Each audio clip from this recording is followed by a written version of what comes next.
অনেক দিন আগে এক জঙ্গলে একটা বাড়ি ছিল, আর সেই বাড়ির সামনে একটা নাগিনের মূর্তি ছিল। কিন্তু এই বাড়ির পাশ দিয়ে কেউ আসা যাওয়া করলে তার চোখ সোজা সেই মূর্তির উপরে পড়তো। আরে, এটা কি এত চমক দিচ্ছে? এটা তো নাগিনের মূর্তি, মনে হয় সোনা দিয়ে তৈরি করেছে, সেই জন্য এত চমক দিচ্ছে। আমার তো লটারি লেগে গেল।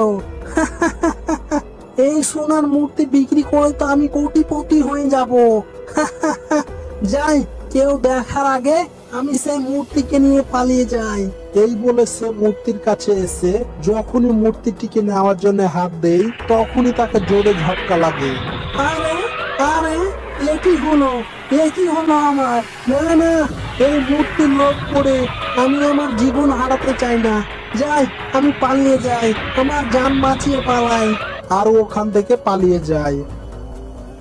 কিন্তু গ্রামের কেউ জানতো না যে এই বাড়ি কে তৈরি করেছে, আর এই বাড়ির সামনে সোনা দিয়ে কেন নাগিনের মূর্তি তৈরি করেছে।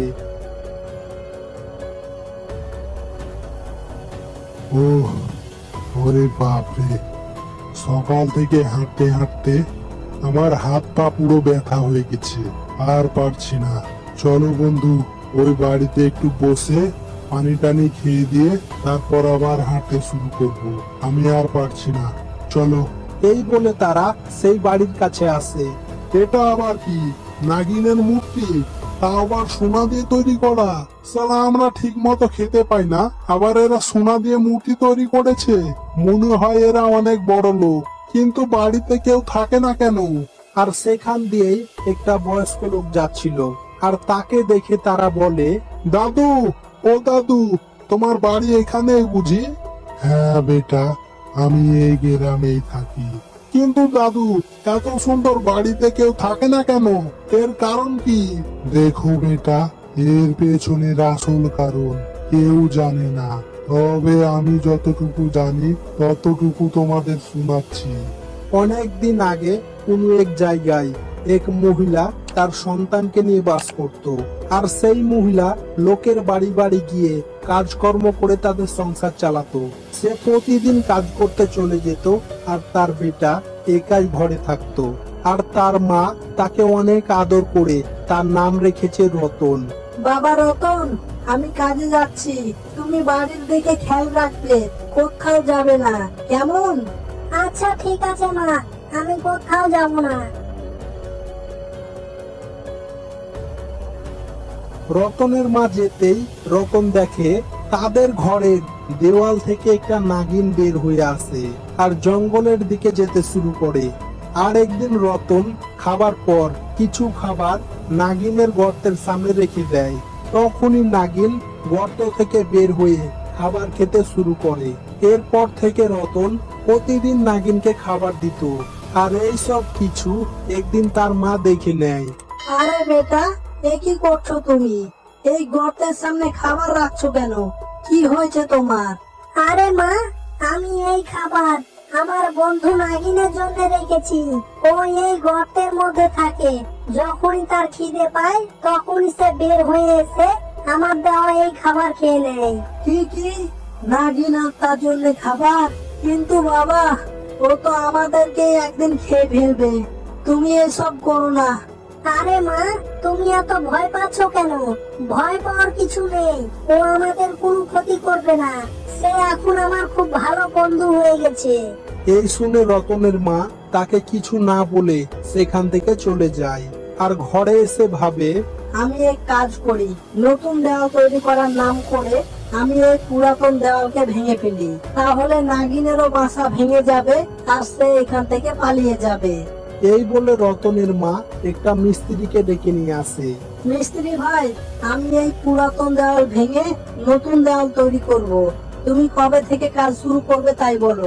এই শুনে রতন তার মাকে বলে, না মা, তুমি এই দেওয়াল ভেঙো না, নইলে বেচারি নাগিন সে কোথায় যাবে, তা তো ঘরেই থাকবে না।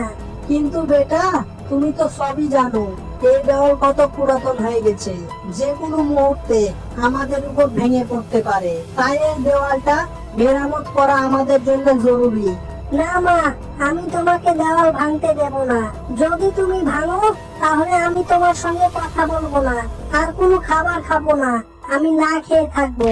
আচ্ছা ঠিক আছে বাবা, তোমার নাগিনের ঘর আমি আর ভাঙবো না। এবার তো খুশি, চলো এবার খেয়ে নাও। শেষ পর্যন্ত মাও রতনের জিদের কাছে হার মানে আর দেওয়াল না ভাঙার সিদ্ধান্ত নেয়। এরপর দেখতে দেখতে কয়েকটি বছর কেটে যায় আর রতনও অনেক বড় হয়ে যায়।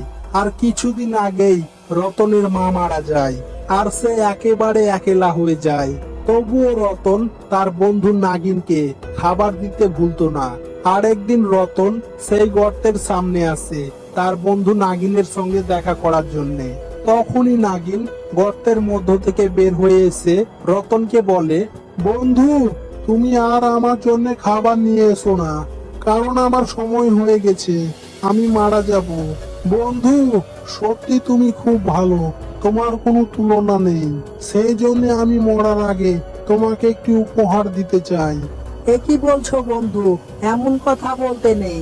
তুমি আমাকে ছেড়ে কোথাও যাবে না। আমার বন্ধু আমার পাশে থাকলেই যথেষ্ট, আমার কিছু চাই না। না বন্ধু, মরণকে কেউ ফাঁকি দিতে পারে না। নাও, এই উপহার তোমার জন্য। এটা জাদুই আংটি, তুমি এই আংটিকে যাই বলবে এই আংটি তাই করবে। ভালো থেকো বন্ধু, ভালো থেকো। এই বলে নাগিন মারা যায়। এই দেখে রতন অনেক দুঃখী হয়ে সেই গ্রাম ছেড়ে চলে যায়, কারণ সেই গ্রামে তার আপন বলতে আর কেউ রইল না। আর কিছু দূরে এসেই সে দেখে একটা গ্রামে আগুন জ্বলছে। এই দেখে রতন এক গ্রামবাসীকে বলে, গ্রামে এত আগুন জ্বলছে, ব্যাপারটা কি? কি বলবো বেটা, একটা ভয়ঙ্কর ডাইনি আমাদের পুরো গ্রামকে কবজা করে নিয়েছে। সেই এইসব করছে। তুমি পালিয়ে যাও বেটা, এই গ্রাম ছেড়ে পালিয়ে যাও। আমিও পালিয়ে যাচ্ছি। এই দেখে রতন তার জাদুই আংটি বের করে। তখনই জাদুই শক্তি দ্বারা সমস্ত আগুন নিভিয়ে যায়। এই দেখে সেই ভয়ঙ্কর ডাইনি সেখানে এসে যায় আর বলে, আরে মূর্খ মানুষ, তুই এটা কি করলি? আমার অনেক বড় ক্ষতি করে দিলি তুই। আমি এই পুরো গ্রামকে ধ্বংস করতে চাই, কিন্তু তুই সমস্ত আগুন নিভিয়ে আমার স্বপ্নকে ভেঙে দিলি তুই। আজ আমি তোকে ছাড়বো না, এর সাজা আমি তোকে দেবই। তখনই রতন তাড়াতাড়ি করে তার জাদুই শক্তি দ্বারা ডাইনিকে বন্দি করে দেয়। না না, আমাকে মেরো না, আমাকে দয়া করে ছেড়ে দাও। তুমি যা বলবে আমি তাই করব। দয়া করে আমাকে মেরো না, আমাকে ছেড়ে দাও। আমি তোমাকে এত সহজে ছেড়ে দেব না। তুমি গ্রামবাসীদের উপর অনেক অত্যাচার করেছো। তুমি আগে আমাকে কথা দাও, এই গ্রামবাসীদের উপর আর কখনো তুমি অত্যাচার করবে না।